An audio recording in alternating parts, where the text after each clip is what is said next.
Hi friends, hope you are fine. So stay home and be safe. In our first lesson in biology, we understood that plants prepare food and also they are releasing oxygen. Am I right?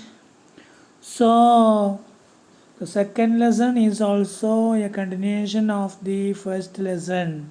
So that is we are consumers. So in the beginning of the second lesson, you can see a classroom, picture of a classroom, and a boy is asking a question. He is forwarding his doubt, and what is his doubt?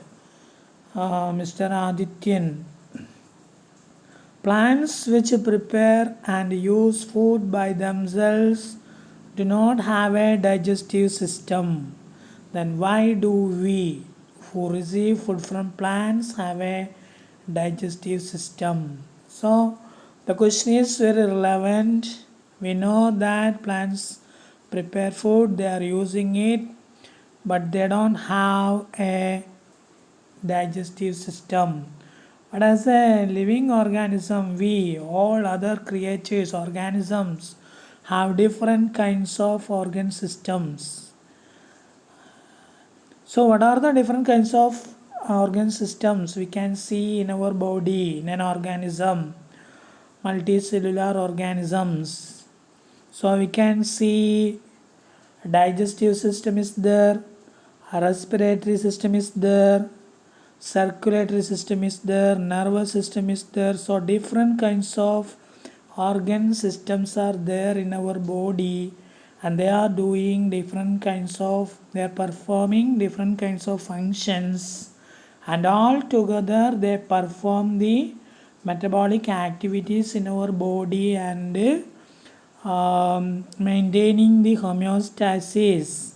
So what about your answer about this question? Why we are having different kinds of organ system? We have digestive system, we are intaking food through our mouth, and after various process, digestive process, um, it's going on. Why? So a tree or a plant, they have no such a digestive system. They don't have a mouth, they don't have a stomach, etc. So it's a question. And what about your answer? So in this lesson, after all, we can find the answer, I think, or we will get the answer.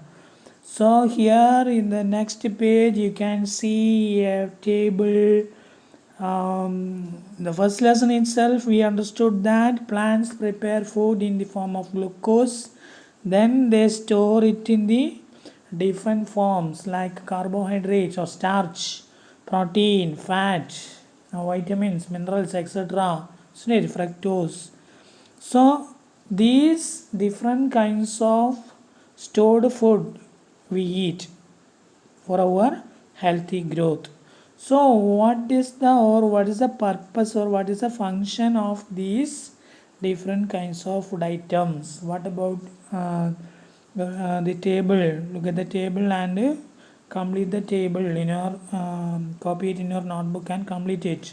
Carbohydrate, we know it is for getting energy, and we know carbohydrate is the main source of energy, and we get it from cereals and tubers. We understood it. So then protein is also energy source, and also it is essential for growth or for cell division, isn't it?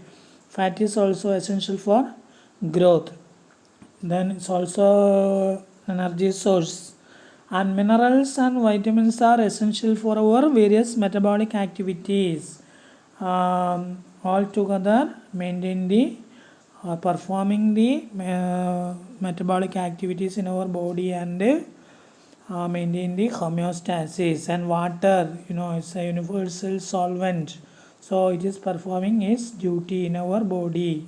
The major part of our body weight is water, we understood it. So you should complete the table and write it in your notebook.